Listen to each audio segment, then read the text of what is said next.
ফেরাউন কাকে বলে? ফেরাউন ডেফিনেশন কি আসলে? আপনি আমাকে সরাসরি জিজ্ঞাসা করলে আমি বলবো ইউনাইটেড নেশনস একটা ফেরাউন। অফকোর্স ফেরাউন। সে সারা ওয়ার্ল্ডকে আল্লাহ পাকের হুকুম আহকাম থেকে বের করে মানুষের হুকুম আহকামের দিকে নিয়ে গেছে। সিম্পল। কোরআন আপনি খুলবেন 44টা জায়গায়, কয়টা জায়গা? 532টা আয়াত আছে। সুবহানাল্লাহ। 44টা জায়গায় 532টা আয়াতে আল্লাহ রাব্বুল আলামিন মুসা ফেরাউন মুসা ফেরাউন মুসা ফেরাউন আমাদেরকে বলেছে। কোরআন কাদের জন্য? আচ্ছা, আমাদেরকে এই ঘটনাটা বারবার বলার কি কারণ? আল্লাহ পাক কেন এতবার করে মুসা আলাইহিস সালাম আর ফেরাউনের ঘটনা আমাদেরকে বলছেন? কারণ কি? আমাদের উম্মার সাথে তার কি সম্পর্ক? সম্পর্ক হচ্ছে নবী সাল্লাল্লাহু আলাইহি ওয়াসাল্লামের সোনালী যুগ যেটা, সেটা চলে যাওয়ার পরে এই ফিতনার যুগে সারা বিশ্ব জুড়ে নতুন নতুন ফেরাউনদের উদ্ভব হবে ইনশাআল্লাহ। হয়েছে কি হয় নাই? এবং এটা চিরায়ত পরিণতি। আল্লাহ পাক এই এতবার করে 532 বার এই মানুষদেরকে ফেরাউনের গল্প কেন শোনাচ্ছেন? যাতে ফেরাউনের পরিণতি সম্পর্কে এরা সচেতন হয়, যাতে ওরাও ফেরাউনের পরিণতি সম্পর্কে সচেতন হয়। কে ফেরাউন? তার নাম রেমেসিস II। রেমেসিস তো ফেরাউন কোনো নাম নয়, এটা একটা রাষ্ট্রীয় পদ, ঠিক আছে? তো তার একটা নাম ছিল, আমি নামটা এই মুহূর্তে স্কিপ করে ফেলছি, সম্ভবত আল্লাহ মাফ করো, আমি নামটা ভুলে গেছি। তো রেমেসিস II হচ্ছে তার একটা নাম, আরেকটা নাম আছে, আল্লাহ মাফ করো। তো কি কারণে সে ফেরাউন হলো? কেন তাকে ফেরাউন বলা হচ্ছে? এক দেখুন, ইউযাববিহুনা আবনাআকুম ওয়া ইস্তাহইউনা নিসাআকুম। মুসা আলাইহিস সালামের কওমের বনু ইসরাঈলদের ছেলেদেরকে মেরে ফেলছে, মেয়েদেরকে জীবিত রাখছে। সারা বিশ্ব জুড়ে তোমরা কি মুসলমান ছেলেদেরকে মেরে ফেলছো না? এখন আমরা তাদেরকে বলতে যাই, মেসেজ দিতে চাই, সারা বিশ্ব জুড়ে নব্য ফেরাউনরা মুসলিম ছেলেদেরকে মেরে ফেলছে না? এখন মেয়েদেরকে জীবিত রাখছে না? এদেরকে মেসেজ দেওয়া হচ্ছে 532 বার, এদেরকে মেসেজ দেওয়া হচ্ছে। কে ফেরাউন? যে বলছে আনা রব্বুকুমুল আ'লা, আমি তোমাদের মহান রব। সারা ওয়ার্ল্ড যারা চালাচ্ছে তারা এই দাবি প্রত্যক্ষভাবে না করলেও পরোক্ষভাবে ঠিকই করছে। ওয়ার্ল্ডের কতগুলো জায়গায় আপনি দেখবেন যে অবনত চিত্তে আল্লাহ পাকের হুকুমের সামনে মাথা পেতে নিচ্ছে। কয়টা জায়গায় আল্লাহ পাকের সুপ্রিম লসগুলোকে এস্টাবলিশ করা হচ্ছে। তাহলে এটাকে ইনডাইরেক্টলি আপনি চ্যালেঞ্জ করছেন, আল্লাহ পাকের কিতাবকে আপনি ইনডাইরেক্টলি চ্যালেঞ্জ করছেন। এবং এটা আপনি সরাসরি না বললেও, যে আমি মহান রব নই, এই কথা সরাসরি না বললেও আপনার কাজে এটা প্রমাণ করছেন। আল্লাহ পাকের সমস্ত আহকাম হুকুম ইসলামিক বিধানগুলোকে উঠিয়ে দিয়ে জাহেলিয়াত প্রতিষ্ঠা করছেন, শিক্ষা ক্ষেত্রে, সাংস্কৃতিক ক্ষেত্রে, অর্থনৈতিক ক্ষেত্রে, ইভেন পলিটিক্যাল ক্ষেত্রে। তাহলে এটা কি ফেরাউনের আচরণ নয়? এটা কি ফেরাউনের আচরণ নয়? ফেরাউন কাকে বলে? ফেরাউন ডেফিনেশন কি আসলে? তাকে একটার পর একটা নিদর্শন দেখানো হয়েছে। 9টা নিদর্শন, 9টা দেখানো হয়েছে। আপনি সূরা তাহা পড়ুন, কসাস পড়ুন, পাবেন 9টা নিদর্শন। এতগুলো নিদর্শন আয়াত দেখার পরেও ফেরাউন ঈমান নিয়ে আসে নাই। তো এখন সারা ওয়ার্ল্ডে যারা আছে, বড় বড় ফেরাউন, নমরুদ, আজার, এদের সামনে নিদর্শনের অভাব আছে? এরপরেও কি তারা ইসলাম কবুল করছে, আত্মসমর্পণ করছে? ইসলামের উপর এত আগ্রাসন, এত ম্যাসাকার্ড অবস্থার পরেও ইসলাম কি দিন দিন কমছে না বাড়ছে? নিদর্শন। মুসলিমদের উপর এত সাংস্কৃতিক আগ্রাসন, শিক্ষাক্ষেত্রে আগ্রাসন, অর্থনৈতিক আগ্রাসন, পলিটিক্যাল আগ্রাসন, এরপরেও কি মুসলিমরা কমেছে না বেড়েছে? নিদর্শন। সারা বিশ্বে পর্দা কত কথা, তারপরে পশ্চিমারাই এখন পর্দা করছে। নিদর্শন, ওরাই এখন পর্দা দিকে আসছে। প্রতিটা জায়গায় আপনি দেখুন, শিক্ষা থেকে উঠাই দিচ্ছেন ইসলাম, কিন্তু তারপরেও মানুষ মাদ্রাসার দিকে আসছে, তারপরেও দিন দিন মানুষ কোরআন শিখছে, তারপরেও দিন দিন মানুষ হাদিস শিখছে। আমরা সংস্কৃতির নামে নগ্নতা বেহায়াপনা ছড়িয়ে দিচ্ছি, তারপরেও দেখুন দিন দিন মানুষ আবার আল্লাহর দিকে ফিরে আসছে। যুব সমাজকে নাস্তিক বানানোর জন্য কত কি না করলাম আমরা, কত কি যে করলাম যুবকদেরকে নাস্তিক বানানোর জন্য, কিন্তু তারপরেও ইয়াংদের একটা বড় অংশ দিন দিন ইসলামের দিকে ফিরে আসছে। আলহামদুলিল্লাহ। দেখুন এখনও কিন্তু ফেরাউনদের সামনে নিদর্শন যাচ্ছে। সবচেয়ে বড় কথা, তারা আল্লাহ পাকের অথরিটি, আমরা সভরেন্টি বলি যেটাকে, এইটা দাবি করেছিল ফেরাউন। এখন সেই সভরেন্টি দাবি করছি আমরা বড় বড় সংস্থাগুলোর মধ্য দিয়ে। আপনি আমাকে সরাসরি জিজ্ঞাসা করলে আমি বলবো ইউনাইটেড নেশনস একটা ফেরাউন। অফকোর্স ফেরাউন। কারণ সে সারা ওয়ার্ল্ডকে আল্লাহ পাকের হুকুম আহকাম থেকে বের করে মানুষের হুকুম আহকামের দিকে নিয়ে গেছে। সিম্পল। এখন আশুরার সাথে এগুলোর কি সম্পর্ক? এবার এই বিষয়টা দেখুন, একটু খেয়াল করুন, একটু মনোযোগ দিন। নবী মুসা আলাইহিস সালামকে আল্লাহ রাব্বুল আলামিন জন্ম দিয়েছেন কোন বছর জানেন? যেই বছর ওই সন্তান জন্মটা স্থগিত ছিল, মানে 1 বছর তারা সন্তান জবাই করা। জ্যোতিষীরা বলেছিল একজন আসবে তোমার সিংহাসন কেড়ে নিবে। মুসা আলাইহিস সালামের নাম উল্লেখ করা হয় নাই। ফেরাউন খুব সতর্ক। এরপর থেকে যে বাচ্চাই জন্ম নেয় হত্যা করা হয়। সুবহানাল্লাহ। এখন সারা বিশ্বে বাচ্চাদেরকে হত্যা করা হচ্ছে না? আপনি ইয়েমেনের দিকে তাকান, সিরিয়ার দিকে তাকান, লেবানন, জর্ডান দেখেন, প্যালেস্টাইনের দিকে তাকান, কতগুলো বাচ্চা, নিরীহ বাচ্চাদেরকে এত মারার পরেও আলহামদুলিল্লাহ আল্লাহ পাক ওইখানকার মাদের গর্ভে যমজ সন্তান দান করেন। দেখবেন পৃথিবীর সবচেয়ে বেশি যমজ সন্তান হয় ছেলে সন্তান প্যালেস্টাইনে। সুবহানাল্লাহ, আল্লাহ পাকে দেখেন। মুসা আলাইহিস সালামকে আল্লাহ পাক জন্ম দিয়েছেন পরের বছর, মানে যে বছর জবাই করা চলছে তার পরের বছর মুসা আলাইহিস সালাম জন্ম নিয়েছেন। এবার তার মা তো ভীত সন্তুষ্ট, কি করবেন, কিভাবে হবে, ফেরাউন জানতে পারলে তো মেরে ফেলা হবে। এখন আল্লাহ পাক তাকে ওহী করলেন। এই ওহীটা নবুয়ত না, কিন্তু মনের মধ্যে ইলহাম, এটা কি বলি, ইলহাম, যে তুমি তোমার সন্তানকে ভাসিয়ে দাও। কোথায় ভাসাবে? কোনো মা পারবে? বলে তো মারা কি এটা পারবে? মুসা আলাইহিস সালামের মায়ের কলবটা কেঁদে উঠলো। আল্লাহ পাক বলছেন, আমি যদি তার কলবকে দৃঢ় না রাখতাম সেই কাজ করতে পারতো না। সুবহানাল্লাহ, তার অন্তরকে দৃঢ় কে রাখে? আল্লাহ। আমরা সেই আল্লাহর কাছে অন্তরের কলবে দৃঢ়তা কামনা করি। আমি এই জায়গা থেকে একটু মনোযোগ দিয়ে বুঝতে হবে, আস্তে আস্তে শেষ করে দিব। এবার আল্লাহ রাব্বুল আলামিনের শান এবং তার পরিকল্পনা দেখুন। আল্লাহ পাক মুসা আলাইহিস সালামের চেহারার মধ্যে মোহাব্বত, ভালোবাসা দিয়ে দিয়েছেন। বলে সুবহানাল্লাহ। অনেক মানুষ আছে না, বাচ্চা দেখলে মহব্বত জাগে, ভালো লাগে, খুব আদর করতে ইচ্ছা করে। ফেরাউনের ঘরে সন্তান নাই, তার স্ত্রী পানির ঘাটে, বাচ্চা চলে আসলো। বাচ্চা দেখে সে বলছে, মাশাআল্লাহ, এত চমৎকার একটা সন্তান, ফুটফুটে বাচ্চা। ফেরাউনের কাছে নিয়ে গিয়ে বলছে, একে রেখে দেই, লা তাকতুলু, তাকে হত্যা করো না, আসা ইয়ানফাআনা আও নাত্তাখিযাহু ওয়ালাদা, তাকে আমরা রেখে দিই, হয়তো সে উপকারে আসবে, অথবা কোনো আমরা তাকে সন্তান হিসেবে গ্রহণ করতে পারি। তো ফেরাউন কিন্তু খুব সতর্ক ছিল। তারপরে আল্লাহ পাক তারই ঘরে মুসা আলাইহিস সালামকে বড় করলেন। সুবহানাল্লাহ। আর মুসা আলাইহিস সালাম ফেরাউনের স্ত্রী দুধও পান করছে না। তখন মুসা আলাইহিস সালাম একজন বোন আছে, সে গিয়ে তাদেরকে খবর দিল যে আমরা কি তোমাদেরকে হাল আদুল্লুকুম আলা মান ইয়াকফুলু, এমন একজনের কথা বলবো যে মুসাকে দুধ পান করাবে, এই বাচ্চাকে দুধ পান করাবে। আল্লাহ পাকের কি কৌশল! আল্লাহ পাক ওই মায়ের কোলেই আবার মুসা আলাইহিস সালামকে ফিরিয়ে দিলেন। এদিকে মায়ের দুধ খাচ্ছে, ফেরাউনের ঘরে বড় হচ্ছে, আবার ফেরাউন একটা বড় অঙ্কের হাদিয়া তার মাকে দিচ্ছে দুধ পান করানোর জন্য। সুবহানাল্লাহ, আল্লাহ পাকের পরিকল্পনা দেখেন। আমি আসলে বুঝাতে পারছি না ভাই, আমার ল্যাঙ্গুয়েজের প্রবলেমের কারণে মাফ করবেন। অনেক তথ্য মাথায় থাকলে কথা বলাও টাফ হয়ে যায়। তো সুবহানাল্লাহ, আল্লাহ পাকের পরিকল্পনা দেখুন। যে নবী মুহাম্মদ সাল্লাল্লাহু আলাইহি ওয়াসাল্লামকে মক্কা থেকে তাড়িয়ে দিচ্ছে মানুষ, আল্লাহ রাব্বুল আলামিন সেই মক্কা নবীর পায়ের সামনে এনে দিলেন। সুবহানাল্লাহ, মাত্র 8 বছরের ব্যবধানে। যে বদর যুদ্ধে মুসলিমদেরকে একদম নিঃশেষ করে দেওয়ার প্ল্যান করা হয়েছে, ওই বদরেই আল্লাহ রাব্বুল আলামিন আবু জাহেলের মৃত্যু লিখে রাখলেন। যে ইউসুফকে কুয়ায় ফেলে দিল তার ভাইরা, সেই ইউসুফকে আল্লাহ পাক সেখান থেকে কারাগার, রাজপ্রাসাদ, সেখান থেকে কারাগার, সেখান থেকে আবার নিয়ে আসলেন মিশরের পলিটিক্যাল পাওয়ার। আল্লাহর পরিকল্পনা। যে ইয়াসরিব একসময় ইহুদিদের দাপটের জায়গা ছিল, ওই ইয়াসরিব মুসলিমদের পরতলগত করলেন আল্লাহ পাক হিজরত করিয়ে। বাদশা নাজাশি আবিসিনিয়ায়, আমি তো মালয়েশিয়াকে একটা আবিসিনিয়া মনে করি, এখানে মাশাআল্লাহ এরকম পরিবেশ আছে, শান্তিপূর্ণ ইসলামী পরিবেশ। বাদশা নাজাশির এরকম পরিবেশ ছিল। বাদশা নাজাশি কিন্তু মুসলিম ছিল না, সে খ্রিস্টান ছিল। তারপরেও নবীজি বলতেন বাদশা নাজাশির রাজ্যে কেউ জুলুমের শিকার হয় না। সুবহানাল্লাহ, যদিও সে মুসলিম ছিল না। ওখানে ইসলাম নিয়ে গেলেন আল্লাহ পাক, ওখান থেকে পুরো আফ্রিকা ইসলাম ছড়িয়ে পড়লো। সুবহানাল্লাহ। এক খালেদ বিন ওয়ালিদ রাদিয়াল্লাহু আনহু, যার হাতে উহুদ যুদ্ধে বহু মুসলিমের প্রাণ গিয়েছে না, সেই মানুষকে আল্লাহ রাব্বুল আলামিন হেদায়েত দিয়ে 100টা যুদ্ধ করিয়েছেন। সুবহানাল্লাহ। আল্লাহ পাকের পরিকল্পনা আমরা বুঝতে পারবো না, আল্লাহ পাকের পরিকল্পনা আমরা বুঝতে পারবো না। ওয়া মাকারুল্লাহ, তারা কৌশল করে, আল্লাহ পাকও পরিকল্পনা করে।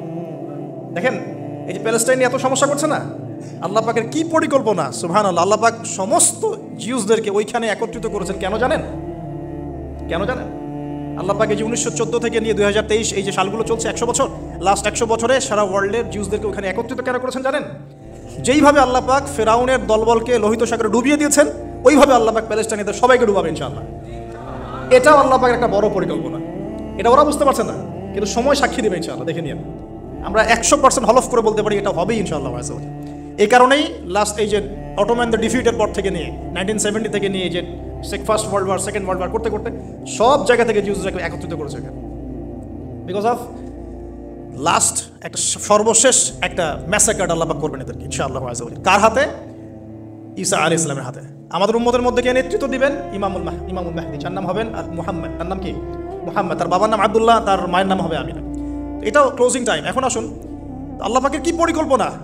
যৌবনকালটা আল্লাহ পাক মুসা আলাইহিস সালামকে ফেরাউনের ঘরেই কাটালেন, এবং আল্লাহ পাক মুসা আলাইহিস সালামকে দুটো গুণাবলী দিয়ে বড় করলেন। দুটো গুণাবলী মনে রাখবেন। এক হচ্ছে কওয়ি, তিনি শক্তিশালী ছিলেন, ফিজিক্যালি অনেক শক্তিশালী ছিলেন। আমিন মানে বিশ্বস্ত ছিলেন, কওয়িউল আমিন। মনে থাকবে ইনশাআল্লাহ। আমরাও আল্লাহর কাছে দোয়া করি, আল্লাহ আমাদেরকে কওয়ি বানিয়ে দিন এবং আমিন বানিয়ে দিন। আমি এবার যৌবনে উপনীত হয়েছেন, টকবকা রক্ত, বাইরে বের হয়েছেন। বাইরে বের হয়ে দেখছেন যে দুজন ব্যক্তি লড়াই করছে, ইয়াকতাতুলান রাজুলান ইয়াকতাতুলান, দুজন ব্যক্তি মারামারি করছে। একজন মিন শিয়াতি, তার বনু ইসরাইল কওমের মধ্যে, আরেকজন হচ্ছে আদুই, তার শত্রুর মধ্যে। তো মুসা আলাইহিস সালাম গিয়ে সাহায্য করতে চাইলেন তার কম। আমরা বলি না দেশি ভাই সাপোর্ট ঠিক, তাই না? আচ্ছা, তো মুসা আলাইহিস সালাম গিয়ে সাপোর্ট দিতে গিয়ে শুনেন ফাওয়াকাযাহু মূসা ফাকাদা আলাইহি, মূসা আলাইহিস সালাম মাত্র একটা ঘুষি দিয়েছেন, এক ঘুষিতেই ওই ব্যক্তি ডেড, স্পট ডেড। এই যে আমি গত একটা লেকচারে বলেছিলাম চাইনিজ কন্টিনেন্টে যে মার্শাল আর্টসগুলো গড়ে উঠেছে এই কোরআন থেকে গড়ে উঠেছে। তার আগে ওদের সভ্যতা ছিল, সংস্কৃতি ছিল, ঠিক আছে। এক ঘুষিতে মানুষ মারা যায় এটা কোরআন বলেছে, এক ঘুষিতে মানুষ মারা যায় এটা কোরআন বলেছে। ওরা এখন রিসার্চ করে বের করে যে 6টা-7টা স্পট আছে মানুষের দেহে, এক ঘুষিতে মানুষ মারা যেতে পারে। কোরআনকে আমরা মূল্যায়ন করি না, কিন্তু কোরআনকে সারা দুনিয়ার অমুসলিমরা মূল্যায়ন করে ওদের স্বার্থে তারা আমাদের কোরআনকে মূল্যায়ন করে, আমাদের হাদিসকে মূল্যায়ন করে। আমরা করতে চাই না, আল্লাহ মাফ করুক আমাদের। আমরা কোরআন পড়তে চাই না, গবেষণা করতে চাই না, অর্থ বুঝতে চাই না, একটু আরবি ভাষা শিখতে চাই না, কোরআনের বালাগাত ডেইলি একটু তেলাওয়াত করবো একবার, সেটা করতে চাই না। আল্লাহ পাক আমাদেরকে মাফ করুক এবং কোরআনওয়ালা বানিয়ে দিন, আমিন। কথাগুলো বলার উদ্দেশ্য আপনাদেরকে আঘাত করা নয়, আমি জাস্ট আপনাদের কলবে একটু ধাক্কা দেওয়ার চেষ্টা করছি যাতে করে আপনারা সবাই কোরআন তেলাওয়াত করেন ডেইলি একবার করে, আল্লাহ কবুল করে নেন। এবার আসুন দেখুন এবার কি হলো, এটা ইন্টেনশনালি ছিল না, আনইনটেনশনালি মূসা আলাইহিস সালাম এখন কিন্তু মানে হত্যার অপরাধী হয়ে গেছেন, তাই না? ফেরাউন তাকে ধরার জন্য বের হয়েছে দলবল নিয়ে, ওকে ধরতে হবে, এবার অ্যারেস্ট করতে হবে। তো একজন এসে পরামর্শ দিল যে তুমি এখান থেকে চলে যাও, তুমি এই মিশর থেকে চলে যাও, বের হয়ে যাও, নাহলে ফেরাউনের বাহিনী তোমাকে পেলে ধরে ফেলবে। এবার মূসা আলাইহিস সালাম চলে গেলেন কোথায়? মাদিয়ান। কোথায় বলেন? অনেক দূরে মাদিয়ানে গিয়ে তার না আছে কোনো শেল্টার, না গার্ডিয়ান, না কোনো খাবার, না পানি, কিছুই নাই। ঠিক নবী সাল্লাল্লাহু আলাইহি ওয়াসাল্লামের সাহাবীরা হিজরত করেছেন আবিসিনিয়ায়, নবীজি হিজরত করেছেন একবার তায়েফে, ওখানে মার খেয়ে চলে আসতে হয়েছে না, মনে আছে? তায়েফের 3টা গোত্র ছিল, আব্দু ইয়ালাইল, আব্দু মাসউদ, হাবিব বিন আমর, এই 3 গোত্রের নেতা ছিল। এরা নবী সাল্লাল্লাহু আলাইহি ওয়াসাল্লামকে ছোট ছোট বাচ্চাদেরকে দিয়ে পিটিয়েছিল, নাউযুবিল্লাহ। তারপরে নবীজি বদদোয়া করেন নাই, ওখান থেকে চলে আসছেন মক্কায়। আমি গুছিয়ে বলছি শর্ট করে। তো এভাবে মূসা আলাইহিস সালামকেও হিজরত করতে হয়েছে। দেখেন আবার নবীজিকে হিজরত করতে হচ্ছে মদিনায়, তার মানে হিজরা বিষয়টা ইসলামের সাথে সম্পৃক্ত। পরিবেশ পরিস্থিতি অনুকূলে না থাকলে যেখানে ভালো পরিবেশ সেখানে গিয়ে মানুষ থাকতে হবে। আলহামদুলিল্লাহ এখানে ভালো পরিবেশ আছে, আপনারা ভালো পরিবেশ পেয়েছেন। কিন্তু যারা চ্যালেঞ্জ গ্রহণ করে সমাজের জাহেলিয়াতগুলোকে সরানোর চেষ্টা করবে, সংস্কারের চেষ্টা করবে, তারা আল্লাহর কাছে অনেক বেশি পছন্দের। তার মানে প্রথম ফাইট আমাদেরকে করতে হবে। করতে গিয়ে এক পর্যায়ে যদি দেখি যে না আর পারছি না, তখন কি? হিজরা। এটা মাথায় রাখতে হয়। এখন নবী সাল্লাল্লাহু আলাইহি ওয়াসাল্লামকেও করতে হচ্ছে। মূসা আলাইহিস সালাম চলে গেলেন মিশর থেকে কোথায় বলেন? মাদিয়ানে। তখন আরেকজন নবী ছিলেন, তার নাম কি? শুআয়ব। মাশাআল্লাহ, শুআয়ব আলাইহিস সালাম। শুআয়ব আলাইহিস সালাম সম্পর্কে আল্লাহ পাক বলেছেন তিনি অত্যন্ত চমৎকার বাগ্মী ছিলেন, মানে তিনি নবীদের মধ্যে অনেক সুন্দর করে কথা বলতে পারতেন। সুবহানাল্লাহ। তো শুআয়ব আলাইহিস সালামের কওমের নাম কওমে মাদিয়ান। বলে রাখি এই কওমে মাদিয়ানকে আল্লাহ রাব্বুল আলামিন ধ্বংস করেছেন সর্বপ্রথম ভূমিকম্প দিয়ে। কি দিয়ে? পৃথিবীতে সর্বপ্রথম যে জাতিকে ভূমিকম্প দিয়ে ধ্বংস করা হয়েছে তার নাম কওমে মাদিয়ান। কেন ধ্বংস করা হয়েছে? মাপে কম দিত। কি করতো? যেটা এখনকার ওয়ার্ল্ডের ইকোনমিক সুন্নাহ, নাউজুবিল্লাহ। মানুষকে ঠকানো এখনকার ওয়ার্ল্ডের ইকোনমিক সুন্নাহ, এবং এই মানুষকে ঠকানোর জন্য ইকোনমিক সেকশনে রিবা চালু করা হয়েছে। রিবা সব জায়গায় রিবা, এভরি সিঙ্গল সেক্টর, যেটা under the foundation of world bank বা IMF। রিবা আছে কি নাই? আর আমরা তো রিবাটাকে এখন মনেও করি না যে মায়ের সাথে জেনা করছি, এটাই তো হাদিসের কথা। রিবার 70 শাখা আছে পাপের, 73 শাখা আছে পাপের, সর্বনিম্ন শাখা মায়ের সাথে জেনা করা, নাউজুবিল্লাহ। তো এটা ইকোনমিক সুন্নাহ হয়ে গেছে না এখন, মানুষকে ঠকানো, মাপে কম দেওয়া, রিবা। আর আমরা তো মাশাআল্লাহ ঘুষ ছাড়া কিছু হয় না, দুর্নীতি ছাড়া হয় না, টেবিল পাসই হচ্ছে না। আল্লাহ মাফ করুক আমাদেরকে। তবে এগুলা আমাদের ইবাদতকে নষ্ট করে ফেলছে, কারণ হারাম রিজিক থাকলে ইবাদত দোয়া কবুল হয় না। আল্লাহ পাক আমাদেরকে হালাল খাওয়ার তৌফিক দান করুন। এখন প্রিয় ভাইরা, ওখানে গিয়ে কিচ্ছু নাই, নিঃস্ব অবস্থায় কি দোয়া করতে পারেন একজন মানুষ, এই দোয়াটা শিখে নেন, ইনশাআল্লাহ আপনার জীবনের সমস্ত সংকট কেটে যাবে ইনশাআল্লাহ।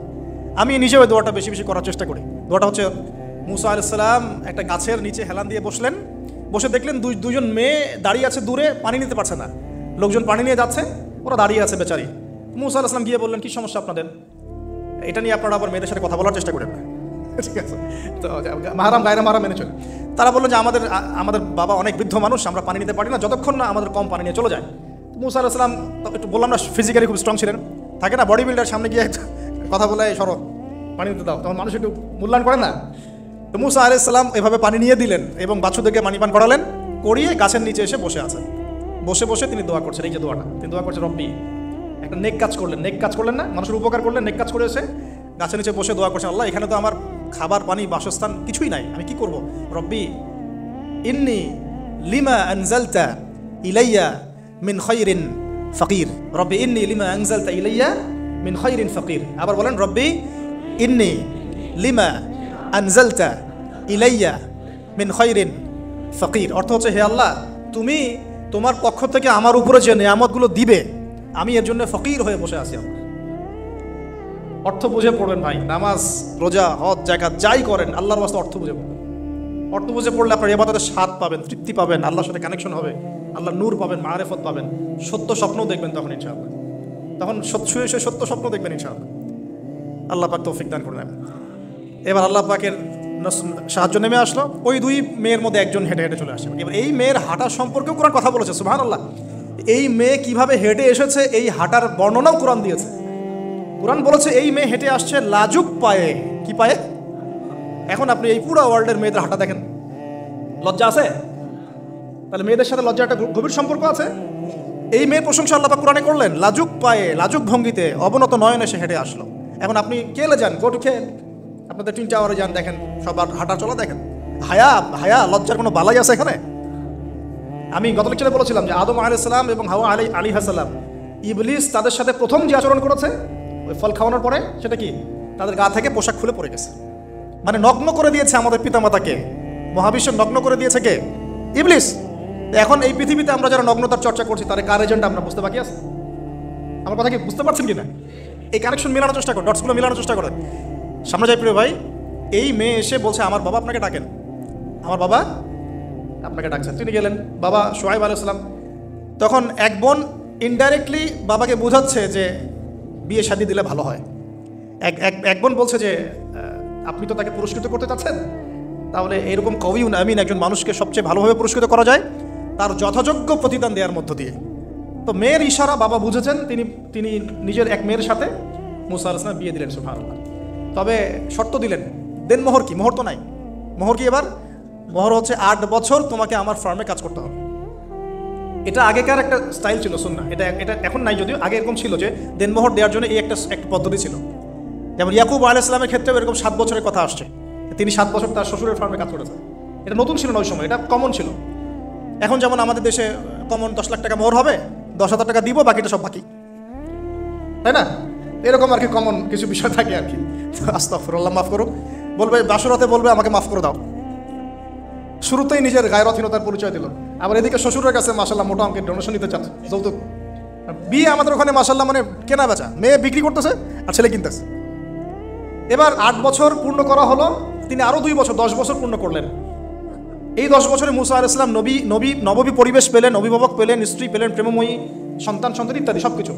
এবার আল্লাহ রাব্বুল আলামিন তাকে মিশরের দিকে যাওয়ার যে সময় তো এখন হয়ে গেছে, 10 বছর হয়েছে, মিশরের দিকে যেতে হবে। যাওয়ার পথে স্ত্রীর প্রসব বেদনা উঠেছে। তখন মুসা আলাইহিস সালাম আগুন খুঁজছেন। আগুন কি খুঁজছেন ভাই? আগুন খুঁজতে তুর পাহাড়ের ওখানে গিয়ে দেখছেন যে আগুন গাছে জ্বলছে, সবুজ পাতার উপরে আগুন। তিনি অবাক। এই সময় আওয়াজ আসলো, বিসমিল্লাহির রহমানির রহিম, ইন্নী আনা রাব্বুক ফাখলা'না আলাইক ইন্নাকা বিল ওয়াদিল মুকদ্দাস তুয়া। মুসা, ইন্নানি আনা আল্লাহ লা ইলাহা ইল্লা আনা ফা'বুদনি ওয়া আকিমিস সালাতা লিযিকরি। মানে এখানে অনেকগুলো কথা আছে, সূরা তাহার মধ্যে আছে। আওয়াজ চতুর্দিক থেকে ভেসে আসলো। মহান আল্লাহ রব্বুল আলামিন তার শান অনুযায়ী, তার ইজ্জত অনুযায়ী তিনি যেভাবে কথা বলেন সেভাবে মুসা আলাইহিস সালামের সাথে কথা বললেন। আল্লাহু আকবার। বলেন, ইয়া মুসা, হে মুসা, ইন্নানি আনা আল্লাহ, নিশ্চয় আমি আল্লাহ, লা ইলাহা ইল্লা আনা, আমি ছাড়া কোনো ইলাহ নাই, ফা'বুদনি, তুমি আমার ইবাদত করো, ওয়া আকিমিস সালাতা লিযিকরি, আমার ইবাদতের জন্য সালাত কায়েম করো, আমার জিকিরের জন্য সালাত কায়েম করো, আমার স্মরণের জন্য সালাত কায়েম করো। ফাখলা'না আলাইক, তোমার জুতা খুলে ফেলো, ইন্নাকা বিল ওয়াদিল মুকদ্দাস তুয়া, তুমি তুয়া উপত্যকায় আছো, পবিত্র তুয়া উপত্যকায় আছো। আদব শেখানো হলো। এভাবে অনেক কথোপকথন হলো। নবী মুসা আলাইহিস সালাম ভয় পেয়ে গেলেন এবং আল্লাহ পাক আরো কথা বললেন, ওয়া মা তিলকা বিয়ামিনিকা ইয়া মুসা, তোমার ডান হাতে এটা কি? মুসা আলাইহিস সালাম বলছেন, ক্বালা হিয়া আসায়া তাওয়াক্কাউ আলাইহা ওয়া আহুশু বিহা আলা গনামি ওয়া লিয়া ফিহা মাআরিব উখরা, এটা তো আমার লাঠি, এটা দিয়ে আমি ডালপালা পারি, আমার যে গবাদি পশু চড়াই। আল্লাহ পাক বলছেন যে এটা ছুঁড়ে মারো, আলকিহা ইয়া মুসা, এটা ছুঁড়ে মারো। ফালকাহা, তিনি ছুঁড়ে মারলেন, ফাইদা হিয়া হাইয়াতুন তাসা, এবং এটা ছোটাছুটি শুরু করলো, বড় একটা সাপ হয়ে গেল। সুবহানাল্লাহ। এগুলো কোনো গাল গল্প নয়, এগুলো আল্লাহ রাব্বুল আলামিনের মুজিজা, মুজিজাতুল কুবরা, এটা বড় মুজিজা। তিনি পিছনের দিকে দৌড়ানো শুরু করলেন সাপ দেখে, খাইফা ইয়াতারাক্কাব, মানে ভয়ে দৌড়ানো শুরু করলেন। আল্লাহ পাক বলছেন, লা ইয়াখাফু লাদাইনা আল মুরসালিন, আমার কাছে রসুলগণ ভয় পায় না, তুমি ভয় পেও না। তুমি ওটাকে ধরো পিছন থেকে, সেটা আবার লাঠি হয়ে যাবে। পিছন থেকে হাত দেওয়া হলো, লাঠি হয়ে গেল। সুবহানাল্লাহ। এবার বলছে যে তুমি তোমার বগলের নিচে হাত ঢুকাও। মুসা আলাইহিস সালাম বগলে হাত ঢুকালেন, বের করলেন, হাত থেকে টর্চ লাইটের মতো আলো বের হওয়া শুরু। এটা দ্বিতীয় নিদর্শন। কেন দেওয়া হলো নিদর্শন? এবার আল্লাহ পাক তার দায়িত্বটাকে বলছেন, তোমাকে নিদর্শনগুলো কেন দিলাম, তোমাকে মনোনীত কেন করলাম, কেন তোমাকে মনোনীত করলাম মুসা, তোমার কাজটা কি? তোমার কাজ এখন এটা, ইযহাব ইলা ফিরআউনা ইন্নাহু তাগা, তুমি ফিরআউনের কাছে যাও। ফিরআউন সীমা লঙ্ঘন করেছে, মনে আছে ফিরআউনের কথা? সীমা লঙ্ঘন করেছে। তখন মুসা আলাইহিস সালাম তার অপারগতা প্রকাশ করছেন এভাবে, তিনি বলছেন, আল্লাহ আমার তো জিহ্বায় জড়তা আছে, আর আমি তো ওখানে এক ব্যক্তি, আমার খুনের অভিযোগ আমার কাঁধে, আমি এখন কিভাবে কি করবো আল্লাহ? তখন আল্লাহ রাব্বুল আলামিন বলছেন এই দোয়াটা করো। কোন দোয়া? মুসা আলাইহিস সালাম বললেন, রব্বি ইশরাহ লি সাদরি, হে আল্লাহ আমার বক্ষ প্রশস্ত করো, ওয়াসির লি আমরি, আমার কাজকে সহজ করে দাও, ওয়াহলিল উকদাতাম মিন লিসানি, আমার জিহ্বার সমস্ত জড়তা দূর করে দাও, ইয়াফকাহু কাওলি, যাতে মানুষ আমার কথা বুঝতে পারে। আর আমার সাথে আমার পরিবারের মধ্যে ওযীরুম মিন আহলি, আমার পরিবারের মধ্যে একজন ওযীর আমাকে দাও, সাথী। হারুন আখি, আমার ভাই হারুনকে দান করো। সুবহানাল্লাহ। তা হারুন আলাইহিস সালামকে নবুয়ত দেওয়া হলো, দুজনকে আল্লাহ পাক এখন বলছেন, ইযহাবা ইলা ফিরআউন, তোমরা দুজন এখন ফিরআউনের কাছে যাও। ফাইন্নাহু তাগা ফাকুলা লাহু কাওলান লাইয়িনা, তবে তাকে গিয়ে কর্কশ ভাষায় কথা বলবে না, নরম স্বরে কথা বলবে। দায়ীদের এখানে শুন না, দায়ীদের জন্য শিক্ষা আছে, দায়ী আলেম যারা মুবাল্লিগ তাদের শিক্ষা আছে। ফিরআউনের সামনে গিয়ে দাওয়াত দিলেও কিভাবে দিতে হবে? ফাকুলা লাহু কাওলান লাইয়িনা, নম্রভাবে কথা বলো। লাআল্লাহু, কেন নম্রতার সাথে? লাআল্লাহু ইয়াতাযাক্কারু আও ইয়াখশা, হয়তোবা নম্রতা প্রদর্শন করলে সে উপদেশ গ্রহণ করতে পারে, অথবা সে আল্লাহকে ভয় করতেও পারে। আল্লাহ পাক তো আগে থেকে জানেন সে ঈমান আনবে না, তারপরেও আমাদের আরব শিখাচ্ছেন আল্লাহ পাক এখানে। তারা দুজন চলে গেলেন, দাওয়াত দিলেন। ফিরআউন মশকরা করছে, ওয়ামা রব্বুকুম ইয়া মূসা, তোমাদের দুজনের রব আবার কে? হ্যাঁ, মূসা আলাইহিস সালাম বুঝাচ্ছেন, রব্বি আল্লাযী, আমার রব সেই রব যিনি জীবিতকে মৃত করেন, মৃতকে জীবিত করেন, ইত্যাদি। মানে যার হুকুম ছাড়া একটা গাছের পাতাও নড়ে না, যিনি মাটি থেকে সব উৎপন্ন করেন, বৃষ্টি বর্ষণ করেন, সব বুঝালেন।